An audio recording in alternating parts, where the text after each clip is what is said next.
getting back on the field last week and these couple of days. You must be super energized about what's ahead for you. Yeah, definitely am, man. It was killing me not being able to and just watching every week. But I just kept my head down, just kept going to work. I really prepared the last 3 weeks like I was going to be able to play, even though I wasn't able to, because I always thought I would. But I didn't think I was going to be able to at Boston College. So it really was a surprise, and really was a blessing to be able to go back out there.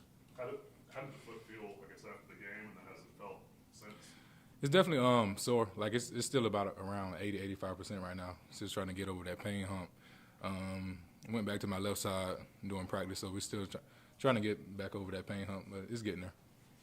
So you take us back to what actually happened in camp. I mean, obviously, I think you were having a pretty good camp, and then all of a sudden you get hurt, or what happened? Yeah, so it was just later on in the scrimmage. Really was just a routine thing. I didn't do anything differently. Just came around the edge and was bending around the corner. Actually was about to sack DJ, well, tag him off, and then I bending on it, and it just broke. So I don't really know why or how. It just did. I never broke a bone in my body, so it was really shocking to me. Yeah, I mean, you tweeted right after that, life's unfair. Yeah. That type of deal. I mean, Yeah, it was very disappointing because, like I said, like you said, I was having a good camp, and I was just ready to get going this season. But everything happens for a reason. I guess did anybody say anything to encourage you, or how'd you get lifted up from that really low moment? Definitely, the coaches and my teammates, they all huddled around me and just kept me uplifted every day, even after the moment. Because like when I went into the training room after I broke my foot, well, I didn't know I broke it yet, but because I was hoping for some good news, they came out and told me the X-ray, and they told me I broke it. So I'm thinking I never broke a bone in my body before, so I'm thinking I'm out for the season. The year's ruined. So I broke down. So I started crying in front of the trainers and stuff. But they told me it was 4 to 6 weeks. Didn't end up being 4 to 6 weeks, obviously, but that definitely encouraged me, and they kept me uplifted every day. So was it a full break or a fracture? Or? Yeah, it's called a Jones fracture. So I broke the 5th metatarsal bone, which they say is the best bone to break in the foot. So I got fortunate, I guess. To accomplish what you did in just 6 snaps, what kind of optimism does that give you for when you are fully healthy? Definitely. I mean, I know what I'm capable of, which is the reason I came back and what I wanted to accomplish. So I can't wait to be 100% and just be back out there fully going. What's it like to play just 6 snaps in a football game? Definitely fun. I mean, you love to rush the passer, so they gave me 3rd and long situation. So really just went out there and played free and just know I had to win my one-on-one matchup. So that's just what I do. How'd you guys come up with that? Was that like the set plan? Like, all right, did you have like a pitch count, like anything like that, or how did you guys come up with this plan? Well, it really wasn't like a set plan. Like I said, we didn't know if I was going to be able to play. So really, what was said to me by Coach Swinney was, if it feels good enough, we'll try to get you some warm-up reps going into next week. But it turns out it felt good enough in warm-ups to where I could actually help the team. So he put me in some 3rd and long situations, and it felt good.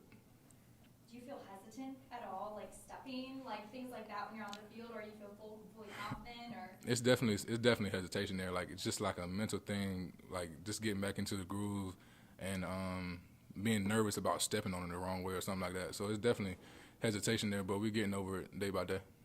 I guess what makes being on the right side so much more comfortable is that when you're coming off the line. Yeah, so when I broke it, I'm always on the left side. So when I broke it, I was bending on the coming around the corner. I had to put pressure on the outside of it because it's on the outside of my right foot. So bending on that, too much pain on the left side because that's where my original side where I broke it at. So on the right side, I don't have to put that pressure on the outside of my right foot. So that's the reason I'm on the right side, which I do not like the right side at all because that's not my side. It does not feel comfortable rushing from that side, but that's what I have to do right now. So you've always been on the left side. You've never done the right. Well, I've done the right here and there, but the left side is where I'm most comfortable at.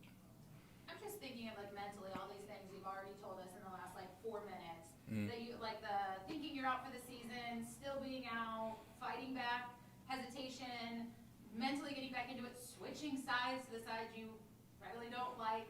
How are you handling all of this? And what's it like to tackle that on top of the fact that you're a student and a brother and a teammate and a friend and all these other things going on in your life? How do you make time for that mental health aspect of it to get past all of this? Really just the things I've been through over my course of my time here. Really that course of the 2020 COVID stuff, just going through stuff like that, just going through all those dark times. went through depression, got overweight, and just coming back from all that stuff, I know I can get through anything.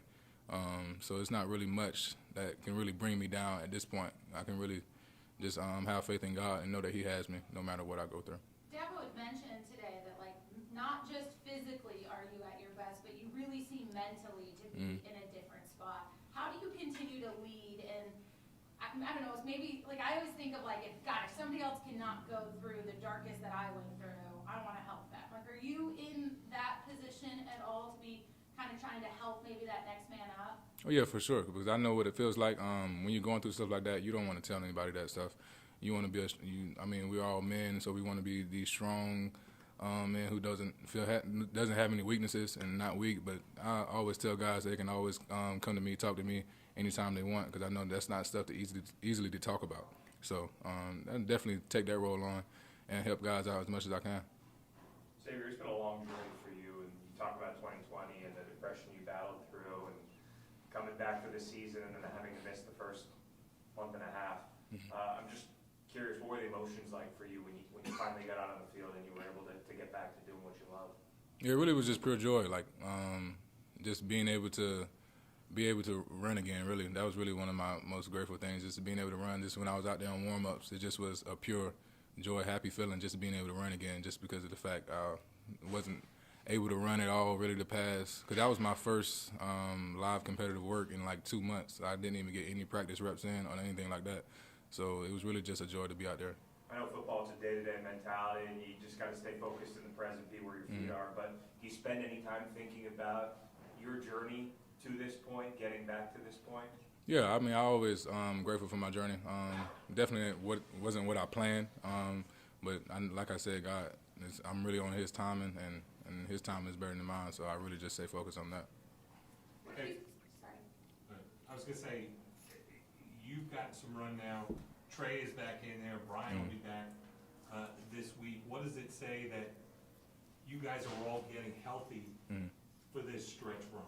Yeah, it's definitely gonna be a fun ride. I mean, just knowing all the things that we've been through as a defensive line, we haven't been able to really play together fully healthy, and coming down this stretch is gonna be really important with the goals that we want to achieve by winning the national championship. So it's really gonna be fun. I guess, Just what have you learned from the sidelines, from that perspective these past 6 games? Definitely just watching them go to work is what really kept me uplifted, and just learning from a sideline perspective, just seeing how the game flow. I mean, obviously I have a lot of experience in playing time wise, but just seeing how the game flows from a sideline perspective, and just really just studying my matchups and pretending like I'm out there just from a mental aspect. So it definitely helped a lot. I guess just Coach Wayne's talked about you being a grown man now, just completely night and day from what you were as a freshman. If you think freshman XT broke his foot, I mean, how do you think freshman XT would have responded or not responded? Definitely not as good. I mean, just because, like I said, going through all that stuff I went through over the course of the years definitely prepared me to deal with something like this, breaking my foot, just keeping the faith and things like that. So definitely wouldn't not have handled this the same way as I am right now. I guess what work actually goes into coming back in terms of rehab and all that? Really just, you got to just keep the faith every day. I mean, it's hard to do it, like, because 7 weeks out of surgery, I was doing the same exact thing every day, just rehabbing, working out. Like, it wasn't a day went by that I didn't work out, because like, even when I was in the boot and they was telling me I couldn't work out, I went and worked out regardless, because it was just like a mental thing. Because I feel like if I don't work out, I get fat again. So it's like it's really like a mental thing with that. So that's why I just stay working no matter what. I guess like with you, 245. Yeah, I'm at 245, 250 right now. I'll stay between there. Will the foot still be sore? Is that because the bone's still healing, or will you need another operation maybe after the season? Nah, it's just my foot is adjusting to the screw, because they put a screw in there. So I'm just adjusting to the screw in there. The bone is already healed enough, so I can't like re-injure or anything. So I'm just adjusting to the screw in there. Dabo said he expected you to play more than 6 plays this week. Oh yeah, I'll definitely. Do you have a snap count that you're comfortable with? Not a specific snap count, but I'm definitely going to play a lot more this week. I'll tell you that. X is one of the older guys on this team.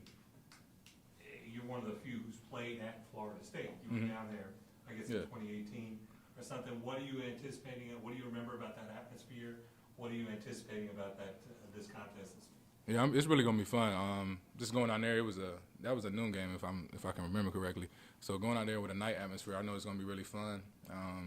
I grew up watching games like that, so it's really gonna be a fun atmosphere to play in, and just it's like I would say it's a small rivalry. Just over the course of the years that Florida State has been going on, so and they're definitely a way better team now. So it's definitely a lot of fun to go down there and play in that atmosphere. Anybody else? All right, thanks, Ed. Problem. Thank you.